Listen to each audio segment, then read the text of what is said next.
Pero ¿qué es mi red de apoyo? ¿Qué es mi tribu? Van a ser esas personas que te escuchan, que te motivan a informarte. La soledad en sí misma, pues sí es un factor de riesgo para presentar otro tipo de alteraciones emocionales significativas, ¿no? Una persona puede parecer funcional y estar deprimida de manera Sí. severa, ¿no? Entonces, también la manera de prevenir esto tiene que ver con el informarnos realmente qué es la salud mental. El miedo al parto de una manera limitante se le llama tocofobia. O sea, sí existe la fobia, el miedo exacerbado al nacimiento y que eso puede llevar a otro tipo de decisiones. Pongan atención los papás, las mamás sobre todo, porque, bueno, hoy vamos a tocar un tema muy importante respecto a la maternidad, esas mamás en construcción. No terminamos de construirnos, no terminamos de explorar nuestras emociones y todo lo que sucede mientras tenemos al bebé en nuestra panza, mientras estamos embarazadas. Y ustedes hombres también pongan atención porque justo de eso se va a tratar el programa de hoy, el saber cómo apoyar a las mujeres, a las mamás que están gestando. Hoy aquí en Creciendo con Ara Rangel tocaremos este tema con una especialista que me encanta porque de verdad la manera en la que en sus redes sociales Vale hace esta información, comparte todo lo que a ella también le pasó como mamá, esos mitos, esas realidades respecto a la crianza y todo lo que conlleva ser mamá. Hoy lo va a platicar aquí con nosotros y agradezco de todo corazón a todos los que se sumaron vía redes sociales y también por WhatsApp a mandar sus dudas y sus comentarios sobre este tema. Vamos a ver de quién se trata y escuchemos sus respuestas. Hoy en Creciendo está como invitada la psicóloga perinatal Valeria Moreno para hablarnos sobre mamás en construcción. Ay, Dios mío, mamás, por favor pongan atención porque la entrevista se va a poner buena. Mi querida Vale, qué gusto que estés aquí con nosotros. Gracias por aceptar la invitación para darnos un poco de luz, de tranquilidad, de confianza a todas las mamás que a lo mejor ahorita andan en el embarazo, están planeando embarazarse o acaban de tener al bebé. Como madres tenemos muchísimas hormonas, yo me imagino, volando por todos lados que luego no sabemos ni cómo acomodarlas. Bienvenida, Vale, ¿cómo estás?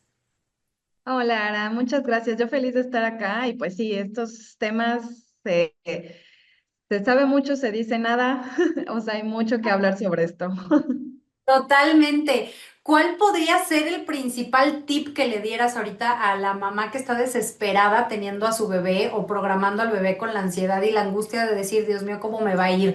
¿Qué consideras que sería como ese punto clave del que podemos partir para temas ser mamá? Mira, algo muy importante para mí siempre cuando hablamos de todos estos temas de la etapa del embarazo, del nacimiento y posparto, muchas veces en el embarazo o cuando buscamos embarazarnos, pareciera que nos concretamos a la experiencia del embarazo, ¿no? Esos 9 meses, obviamente cómo va a ser el nacimiento, pero para mí algo muy importante es que también se hable del posparto, o sea, porque en realidad el posparto se vive como un mundo, ¿no? El posparto es más allá de esto que se dice de esos 40 días y de lo que yo he visto muchas veces es como, a mí nadie me dijo todas estas cosas, ¿no? Entonces, de alguna manera el que nos preparemos en saber estas ambivalencias que se viven, el humanizar lo que es el posparto, que es más allá de una recuperación física, que no son esos 40 días, eh, más allá de ver las hormonas, más allá de ver a la mujer en el útero, su matriz, ¿no? O sea, como que ver a la mujer más allá de esto, no es con la intención de que, ok, me voy a preparar para el posparto así, de que el 5 de julio a las 3 de la tarde, o sea, no, claro que hay que trabajar en esta fluidez, en tolerar la incertidumbre, la frustración, que yo pienso que es una de las enseñanzas claves de la maternidad. Los cambios de planes están todo el tiempo, el no saber cómo va a ser, o sea, como que día a día te enfrentas a estos cambios, pero sí pienso que es muy bueno que podamos, primero es ver cuál es mi red de apoyo, que creo que muchas veces se dice como red de apoyo, y tu tribu, pero ¿qué es mi red de apoyo? ¿Qué es mi tribu? Van a ser esas personas que te escuchan, que te motivan a informarte, o sea, no de cosas de, ay, hija, acabas de pasar un susto, no le des leche a bebé. ¿Por qué? ¿Quién sabe? Pero no le des leche. ¿no? Entonces es como ahí muchas veces, híjole, no, entonces no me puedo enojar, no me puedo poner triste, le va a hacer mal a mi bebé. Entonces no nos damos cuenta de estas pequeñas semillitas que no es a nivel México, o sea, es en el mundo, de ir poniendo este tema de la culpa en la madre de todo lo que ella hace o no hace va a repercutir en bebé, ¿no? O sea, como que la madre y el bebé solos en el mundo. Entonces hay que entender que no es así, es mucho más allá. La mujer necesita una red que la sostenga, que valide todas esas emociones, estos sentimientos, no tengo idea qué estoy haciendo, qué va a pasar, no sé si era mi momento. Imagínate decir, oye, estoy embarazada, no sé si era mi momento. No, hombre, no digas eso, uy, no, no va a poder, etcétera, ¿no? Entonces, de ahí creo que sería muy importante ver primeramente cuál es tu red de apoyo, pero con la información adecuada. Totalmente de acuerdo, vale. Y hay también casos donde, así digo, los extremos, ¿no? Quienes tienen que a la mamá, que a la abuelita, que las primas, las hermanas, las tías y un buen de mujeres que están a tu alrededor apoyándote para bien, para mal, pero ahí están. Y del Ujú. otro lado, el extremo opuesto, quienes pueden estar viviendo esta maternidad solas porque a lo Claro. mejor se cambiaron de estado de la República, porque a lo mejor no sé, la mamá falleció y era hija única y no tiene con quién y la suegra no se lleva bien. Yo qué sé, muchísimas Ujú. historias en donde también se ha visto que la maternidad se vive en soledad, que la maternidad se vive sin esa red de apoyo y hay veces que sin el papá, como madres Claro. solteras. ¿Hacia dónde mover esa red de apoyo? ¿En quién te puedes apoyar? Esta pregunta es muy importante porque, para empezar, la soledad en sí misma, pues sí es un factor de riesgo para presentar otro tipo de alteraciones emocionales significativas, ¿no? Cuando hablamos de trastornos perinatales, o sea, hay orígenes, o sea, es multifactorial, no es como que digamos que solamente sea por un motivo, pero sí este tema de vivir la maternidad y más en estas primeras etapas que, bueno, la maternidad siempre es retadora, pero claro que hay etapas donde son un poquito más intensas y más siendo de pronto primeriza, etcétera. Entonces, sí es muy importante tener en cuenta que yo no debo estar sola, a pesar de que me han hecho creer eso o que pensamos eso, ¿no? Como de, pues tú eres mamá, o sea, como un instinto biológico así de, eres mamá, ¡tim! Y eso te va a dar como, el equilibrio, voy a saber cómo hacer las cosas. Entonces llega la vida y tú dices, no tengo idea, ¿no? Pero no lo puedo decir. ¿O qué hago? Entonces, en casos justo como estos que comentas, creo que afortunadamente dentro de los retos que también dan las redes sociales y el Internet también tiene otras bondades. Y la verdad es que afortunadamente hay muchos grupos de apoyo, muchos de ellos que inclusive son gratuitos y que, por ejemplo, hay casos muy específicos, no sé, por ponerte un ejemplo, de mujeres que vivieron experiencias traumáticas en el nacimiento, ¿no? Entonces, ese es otro punto de que no, hombre, no hay que hablar sobre eso porque lo importante es que tú estás bien, que tienes aquí a tu bebé, como la pasaste, quién sabe, pero agradece, ¿no? Entonces la mujer es como, no tengo este derecho a hablar sobre lo complicado que fue para mí. Bueno, pues también hay grupos de apoyo de mujeres que están en eso, están trabajando en poder reconocer, conciliar, sanar todas esas heridas emocionales que significó el nacimiento y están ahí. Hasta mujeres que tal vez hoy en día hay muchos más casos de bebés que tienen alergia a la proteína de leche de vaca y que esto significa un reto muy grande para las mujeres en la lactancia y que necesitan hacer una dieta, le llaman la dieta del amor, porque las mujeres no pueden comer absolutamente nada que haya pasado siquiera por haya tocado leche, casi casi, ¿no? Entonces, hay grupos de apoyo de mujeres, madres, que están en esa situación para poder darse esa contención. Entonces, la cuestión es buscar, hay fundaciones que, o sea, si tú te buscas específicamente sobre grupos de apoyo en el posparto, fundaciones de apoyo en el posparto o de algo específico que tú quieras buscar, como esto que te decía de la alergia a la proteína de leche de vaca, de heridas emocionales. O sea, afortunadamente sí hay estos grupos que son virtuales, que los puedes hacer desde tu casa y que vas creando también lazos. Muchas veces también al final acercarnos dentro de lo posible con nuestros proveedores de salud, que en un sentido estricto, pues también deberían informarnos cómo, con quién acudir. Muchas veces cada vez más se están preparando en temas de salud mental perinatal, entonces poder decirte, mira, acá está este grupo de lactancia, este grupo de destete o de distintas cosas. También hay aplicaciones que son, haz de cuenta de estos que son como para conocer pareja, pero estos son para conocer mamás. O sea, entonces, vaya, también dentro de las limitantes, ver con quién puedo rodearme, ¿no? Exactamente, oye, está súper interesante lo que dices, porque sí, hay veces que se vive en soledad y no se sabe para dónde y con una culpa tremenda. Tenemos en esta temporada del programa una dinámica donde el público hace favor de compartir sus dudas y algunas veces parte de sus experiencias con ustedes como especialistas, mi querida Vale. Así es que si te Ujú. parece, vamos con ellas. A ver, claro. Jenny Figueroa nos pregunta, tengo apenas 6 semanas de embarazo y me he sentido bien, pero ¿cuáles son los principales factores de riesgo para la depresión y ansiedad perinatal? ¿Y cómo pueden prevenirse? Órale, qué buena pregunta y me gusta que estén preparándose en ese sentido. Justo muchas de las preguntas que recibo justo tienen que ver con la depresión postparto, ¿qué onda? O sea, ¿cómo me puedo preparar para eso? ¿Cómo puedo cuidarme en ese sentido? Hay distintos factores de riesgo que uno de ellos ya te comentaba que tiene que ver con pues con el aislamiento, con la soledad. Los embarazos que no fueron planeados también llevan cierta complicación emocional en este transcurso. Obviamente temas de violencia familiar también. Eh, la poca o nula pues apoyo o recursos, no solamente en personas, sino también inclusive económicos. O sea, básicamente es como dentro de mis esferas, qué es lo que veo que pueda complicarme y que esto signifique algo en el posparto, ¿no? Como el no tener eso que mentalmente, inconscientemente, instintivamente sabemos que necesitamos, ¿no? Estas redes, estos apoyos, etcétera. Y algo importante saber aquí es que la depresión, creo que muchas veces entendemos mal la salud mental, como que la salud mental tiene que ver con ser funcional.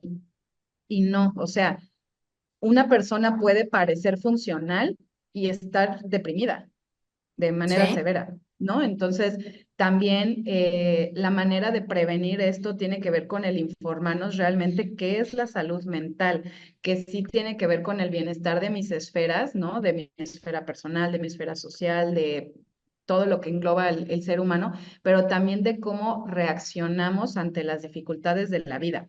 Entonces, si yo estoy viendo en el embarazo que, claro, se vive con incertidumbre de, ay, ¿cómo va a ser el nacimiento? Bla, bla, bla, pero si yo veo que esa incertidumbre me está limitando importantemente en mi día a día, ¿no? O sea, digamos que no puedo hacer mi vida, todo el tiempo estoy teniendo estos pensamientos rumiantes, dando vueltas, pensando en los peores escenarios, eso ya no me deja a mí disfrutar lo que antes hacía. Si yo empiezo a ver este tipo de factores desde el embarazo, pues debe de ser importante que vea justamente primero buscar la información adecuada y tener un acompañamiento emocional adecuado. Entonces, de manera preventiva, creo que sería bueno tener esas ideas. Exacto, y mira, va de la mano con esta otra pregunta con respecto a lo que nos estás respondiendo. Dice Mariana, Tengo 32 años, estoy en el segundo trimestre del embarazo, pero desde el principio he experimentado una gran ansiedad y mi miedo al parto se ha intensificado. Mi nivel de angustia es tan alto que he considerado solicitar una cesárea innecesaria solo para evitar el trabajo de parto. ¿Qué puedo hacer? Oye, este es un tema muy, muy grande. Creo que podríamos hablar todo un episodio nada más sobre el tema de la ansiedad en etapas perinatales, pero creo que el primer punto que yo destacaría aquí es que lo tienes consciente. Muchas veces creo que las grandes complicaciones emocionales tienen que ver cuando ni siquiera sé que esto que me está pasando no es lo adecuado. ¿No? sí. Entonces, este tema del miedo al parto, como te decía ya, claro que se puede vivir el embarazo con cierta incertidumbre de, ay, ¿cómo va a ser? Pero cuando ya veo justamente en este caso que ya está afectándome más allá, que ya inclusive puede llegar a que yo tome decisiones que pienso que tal vez no son las adecuadas, pero estoy buscando protegerme. El miedo al parto de una manera limitante se le llama tocofobia. O sea, sí existe la fobia, el miedo exacerbado al nacimiento y que eso puede llevar a otro tipo de decisiones. Entonces, la ansiedad, así como la ansiedad, la depresión, cuando vemos justamente que esto nos está limitando, sí tenemos algo muy importante como seres humanos que es la voluntad, pero muchas veces la voluntad va pues más allá, necesitamos de personas profesionales que nos acompañen en este proceso, porque la mente, como que haz de cuenta, como los músculos, es trabajarla, es estarla reeducando. Entonces, esos pensamientos de miedo no es en sí mismo esta experiencia, tiene un trasfondo. O sea, estos miedos o estas ideas de que algo malo puede pasar, ver el nacimiento como un riesgo, puede tener muchos otros factores que claro que también la sociedad mucho ha influido en que veamos el embarazo como una enfermedad y hasta estas frases de ¿cuándo te vas a curar, no? O sea, o ¿dónde te vas a aliviar? Y es como, ah, pues no sabía que estaba enferma. Pero Entonces, solo estoy embarazada, claro. exacto, entonces nosotras también es como percibir como esto es un riesgo. Entonces en la ansiedad es eso, la ansiedad es la mente yéndose al futuro, a escenarios que son los más difíciles, que no sé si van a ser así, pero yo tomo decisiones en este momento que tienen que ver con el me limito, no hago porque pienso que eso me va a proteger. Entonces se está entendiendo el miedo como una falsa seguridad. ¿No? Entonces ahí es donde tenemos que, es desmenuzar como pollo, digo yo, porque pues sí, es algo más complejo para trabajarlo, pero sí es posible, o sea, es simplemente ver cuáles son esos pensamientos que tengo del nacimiento, de dónde vienen, qué los sustenta, qué hago en esos momentos en donde me siento ansiosa. Saber qué son los ataques de pánico, las crisis de ansiedad, que son las que nos llevan a las decisiones que no siempre son las más asertivas ese tema. Exactamente, vale. Seguimos con las preguntas. Por acá Sofía Méndez nos dice, ¿Cómo se pueden manejar los sentimientos de culpa o ansiedad en las madres que hemos tenido partos complicados o experiencias difíciles en la maternidad? Me encantan todas sus preguntas porque sí, o sea, son muy importantes. Justamente, fíjate, esto que te comentaba en el tema de la culpa, pareciera que son estas semillitas de la culpa, pero es como que todo lo que pase con nuestros hijos, nuestras hijas, tiene que ver con la mamá. O sea, casi que hasta este caso. queremos ser la madre perfecta porque debemos de cubrir con los lineamientos de la sociedad. Sí, y justamente hasta Esther Vivas, que es una socióloga periodista que hizo este libro muy bueno que recomiendo que se llama Mamá desobediente, ella habla sobre el mito de la perfección. Entonces dice, esta idea de la perfección en realidad, pues genera todos estos estereotipos que no son alcanzables. O sea, no son alcanzables. Entonces nunca vas a llegar a eso que nos dicen que deberíamos de hacer. Y Eso todo fue. tiene que ver. Exacto. O sea, todo tiene que ver por ti. O sea, de pronto ahorita fíjate de esto que hemos platicado, ya te puse el ejemplo de, ah, mamá se enojó, no, pues no le des leche porque tu leche le va a hacer mal porque tuviste una emoción, ¿no?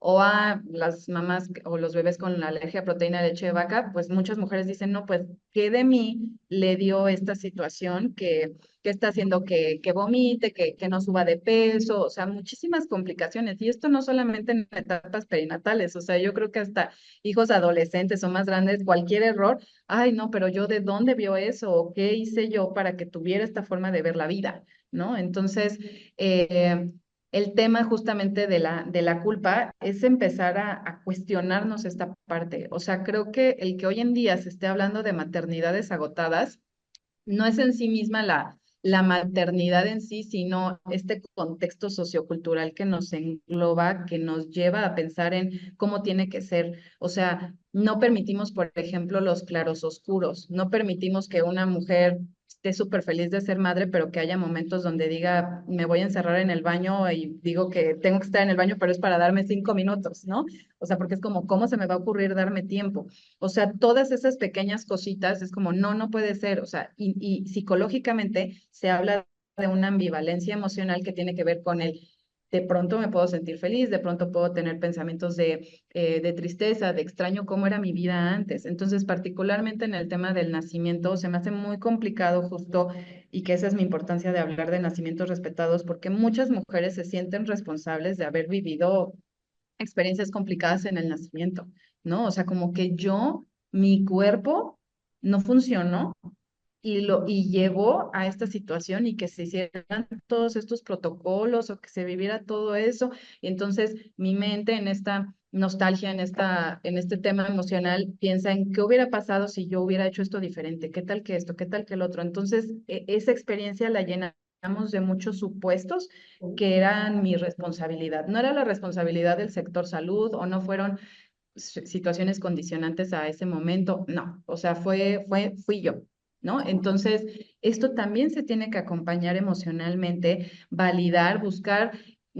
De pronto, de lo que he visto es que muchas mujeres que vivieron experiencias traumáticas, pues tal cual no se les permite hablar de eso, ¿no? O sea, eh, no lo hables, ya está bien, tu bebé te está escuchando. Entonces, que primero creo que sería un mensaje importante que veamos que las emociones, que ya tenemos tantas películas como Intensamente y tantos recursos que nos hablan de, oye, las emociones son importantes, son necesarias, pero recordar que las madres, pues, también tenemos emociones, ¿no? Entonces, dejar de entender las emociones en la maternidad desde la moral, ¿no? Desde lo que debe de ser, desde estas creencias culturales.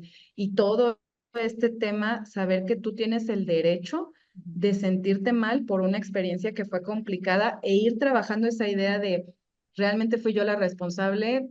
¿Qué situaciones se dieron? ¿Qué me ayudó? ¿Qué no me ayudó? O sea, ir trabajando eso. Exactamente, Vale. Desafortunadamente se va de volada el tiempo, mi querida Vale, y me encantaría que nos dieras una frase, nos dieras un pequeño cierre a lo que consideras que puede ser el llevar a estas mamás en construcción. Pues creo que un mensaje importante que quiero compartir es que no hay modelos universales de la maternidad. Y entender esto tiene que ver con humanizar la maternidad, que nosotras no cumplimos una especialización biológica de que se nace para ser madre, que eso nos va a dar un equilibrio. Redes, encontramos algún teléfono para sacar cita. Sí, muchas gracias. Pues estoy en todas las redes sociales como Nacer en Tribu, que es un proyecto justamente para hablar sobre todo el tema de la salud mental perinatal, el embarazo, el nacimiento posparto, y pues para mí es muy importante justo poder llevar estos mensajes de humanizar la experiencia de la mujer en estas etapas de la manera más respetuosa posible. Entonces ahí estoy en Nacer en Tribu y en WhatsApp es el 442-143-2045. Excelente, ya está apareciendo en pantalla y te agradecemos muchísimo el que hayas aceptado la invitación. Te mando un besotote y gracias por toda la información. Un gusto, Ara. Muchas gracias a ti. Igual, aquí en Creciendo continuamos con más. Bueno, pues ya salimos de todas las dudas. Gracias a quienes se sumaron mandando sus mensajitos con esas preguntas que ya se resolvieron, pero quedaron pendientes muchísimas más. Ya sabemos con Vale que vamos a tener otro programa. Veremos para cuándo hay oportunidad de realizar esta entrevista. Así es que vayan guardando sus dudas, mándenlas por favor a nuestro WhatsApp que está apareciendo ahorita en pantalla y ahí vamos a ir sumando cada una de estas preguntas para el próximo programa que tengamos a Vale de invitada. Mil gracias. Y por supuesto vamos a hacerle de varios comentarios que tenemos que quedaron también pendientes. Por acá dice terapia de grupo, así se llaman. Mil gracias por el comentario.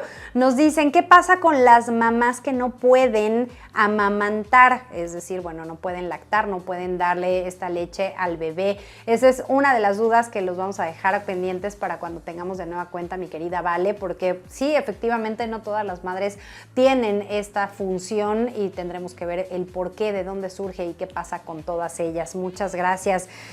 Por acá, Raiza Montes ya nos había escrito la vez pasada. Mil gracias, Raiza. Nos dice, ¿qué opinan de la comunidad trans?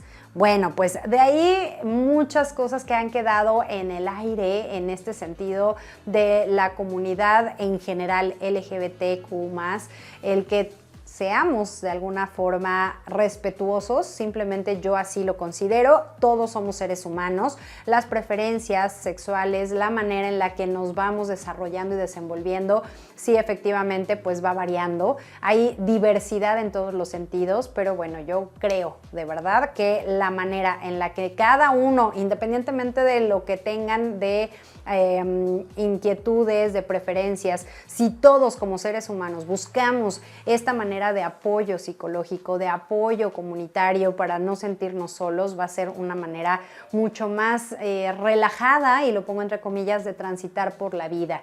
Respetémonos entre todos, la diversidad de pensamiento, la diversidad en religión, la diversidad en política, la diversidad en este caso de manera sexual y de género, pues implica el respeto ante todos, porque no tendríamos por qué cada uno de nosotros pensar exactamente igual o tener las mismas preferencias. Ese es mi punto de vista al respecto, pero fíjate, Raiza, que tenemos ahora ya con esta pregunta la inquietud también aquí en creciendo de poder involucrar a algún especialista que nos comparta específicamente qué pasa con ello. Recordarles que ya tenemos, de hecho, no recuerdo si fue en la segunda temporada, a Vida Sofía, que fue invitada aquí al programa. Ella justo es una chica trans y ella nos platica en esa entrevista cómo fue y cómo ha sido este desarrollo. En una de esas, si la volvemos a invitar. Mil gracias, Raiza, por tocar estos temas que a lo mejor para muchos nosotros es un poco complicado de tocar y de pensar simplemente en esta diversidad, pero pues hay que respetarnos. Todos somos seres humanos